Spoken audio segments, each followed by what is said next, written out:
des épices.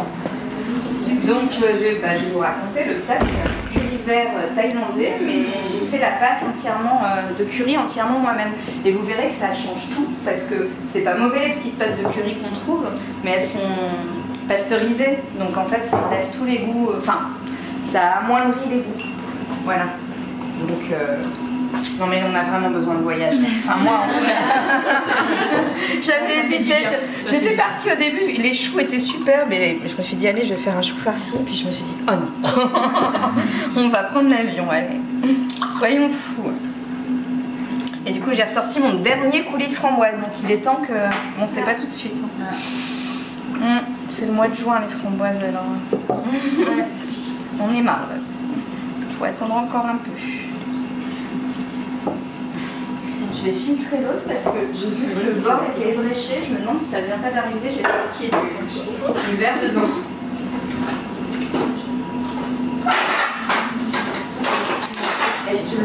Donc pourquoi vous avez décidé de cuisiner ce que vous cuisinez aujourd'hui? C'est le marché en fait qui dicte le menu ici.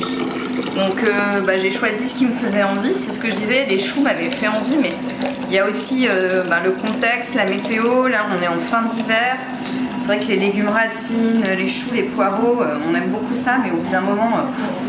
Donc là je me suis autorisée une petite incursion moins locale. Alors là mon saumon il a juste mariné dans du jus de citron. Parce qu'il est exceptionnel et qu'il n'est pas trop dénaturé. Donc pour l'instant il n'a aucun autre assaisonnement que cette légère cuisson au citron. Et qu'est-ce que vous préparez là? C'est quoi comme plat? C'est un plat d'inspiration, je sais pas, un petit plat d'inspiration nordique avec de l'ânette, du pain noir, des noisettes. C'est à la fois très terreux et à la fois la mer un peu aussi. C'est un genre de ceviche du Nord. Donc en fait c'est du pain noir avec du pain noir qui est rôti avec du beurre et des noisettes, des flocons de sel.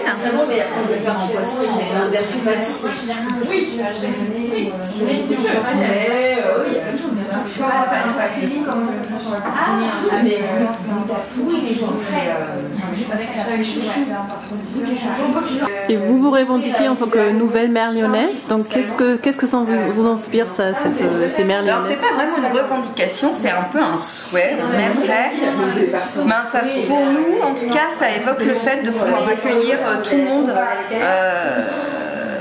notre table. L'école blanc, les ouvriers, des bandes de filles, des bandes de gars qui vont avoir envie de manger plutôt des abats, des végétariens, des viandards. C'est comme à la maison, c'est un peu une table ouverte, une cuisine ouverte. Voilà.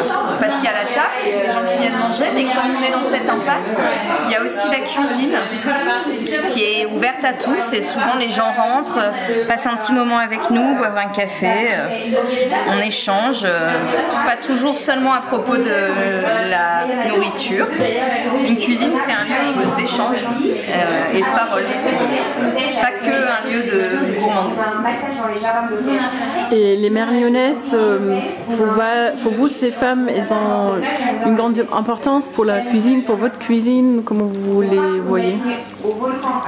Oui, déjà il y a le mot mère, il y a le côté nourricier qui nous parle, et puis c'était des femmes à une époque où les femmes n'avaient pas investi les cuisines en dehors des cuisines bourgeoises, en dehors des domestiques. C'était d'ailleurs les mères lyonnaises d'anciennes domestiques de familles bourgeoises qui s'étaient mises à leur compte.